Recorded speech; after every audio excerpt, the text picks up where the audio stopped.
Thrissur Athirappilly Kallala estate ഡിവിഷനിലും കാട്ടാനാക്രമണം. 8-ാം ബ്ലോക്കിൽ staff quarters കാട്ടാനക്കൂട്ടം നശിപ്പിച്ചു.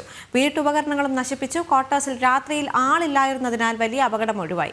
ആനന്ദപുത്തൂർ ചേരുന്നുണ്ട്. ആനന്ദ്, ഇപ്പോൾ ഈ വിഷയത്തിൽ പ്രതിഷേധങ്ങൾ ഉയർന്നു വരുന്നുണ്ടോ? കാരണം വലിയ അപകടമാണ് കഴിഞ്ഞ രാത്രി ഒഴിവായത്. അവിടെ ആളുണ്ടായിരുന്നെങ്കിൽ എത്രത്തോളം പേരുടെ ജീവന് ഭീഷണിയാകുമായിരുന്നു, വലിയ പരിക്കുകൾ സംഭവിക്കാമായിരുന്നു. വലിയൊരു വിപത്ത് തന്നെയാണ് ഒഴിഞ്ഞു പോയതെങ്കിൽ പോലും ഇതിൽ ആശ്വസിക്കാൻ കഴിയില്ല. കാരണം ഓരോ ദിവസവും അതിരപ്പള്ളിയിൽ കാട്ടാന ഇറങ്ങുന്നതുമായി ബന്ധപ്പെട്ടുള്ള വാർത്തകളാണ് പുറത്തേക്ക് വരുന്നത്.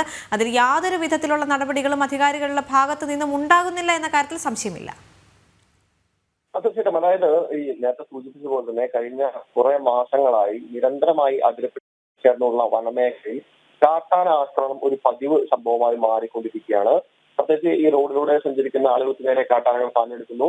മാത്രമല്ല, കഴിഞ്ഞ ദിവസം പ്രസാദ് എന്ന് പറയുന്ന ഒരു യുവാവിനെ, ഒരു തൊഴിലാളിയെ ഇതേ പ്രദേശത്ത് വെച്ച് തന്നെ കഴിഞ്ഞ ദിവസം ഉണ്ടായിട്ടുള്ള ഈ അതിരപ്പള്ളി കല്ലാറ്റ എസ്റ്റേറ്റ് ഡിവിഷനിൽ ഒരു പ്രസാദ് എന്ന് പറയുന്ന ഒരു തൊഴിലാളിക്ക് കാട്ടാക്രമണത്തിൽ ഗുരുതരമായി പരിക്കേറ്റിരുന്നു. അപ്പോൾ അതിനുശേഷവും ഇന്നലെ വീണ്ടും ഇതേ പ്രദേശത്ത് കാട്ടാന ആക്രമണം നടത്തുന്നു. 8-ാം ബ്ലോക്കിലാണ് ഇത്തരത്തിൽ കാട്ടാനയുടെ ആക്രമണം ഉണ്ടാവുന്നത്. സ്റ്റാഫ് ക്വാർട്ടേഴ്സ് കാട്ടാനക്കൂട്ടം നശിപ്പിച്ചു.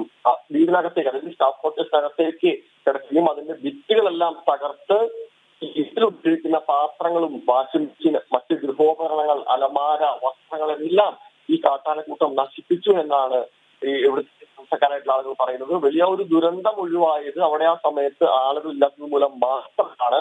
അപ്പോൾ ഇതേ പ്രദേശത്ത് ഇത്തരത്തിൽ നിരന്തരമായി അടിക്കടി ഇത്തരത്തിൽ കാട്ടാനയുടെ ഒരു ആക്രമണങ്ങളും ഒരു ഭീഷണിയും ഉണ്ടായിട്ടും വേണ്ട വിധത്തിൽ നടപടിയെടുക്കാൻ അധികാരികൾക്കോ വനംവകുപ്പിനോ സാധിക്കുന്നില്ല എന്നുള്ള ഒരു വിമർശനം ഉയരുന്നത്. ഇതുമായി ബന്ധപ്പെട്ടുകൊണ്ട് പ്രതിഷേധം ഘടിപ്പിക്കാൻ തന്നെയാണ് ഇവിടെയുള്ള നാട്ടിൽ തീരുമാനം. ശരി ആനന്ദ.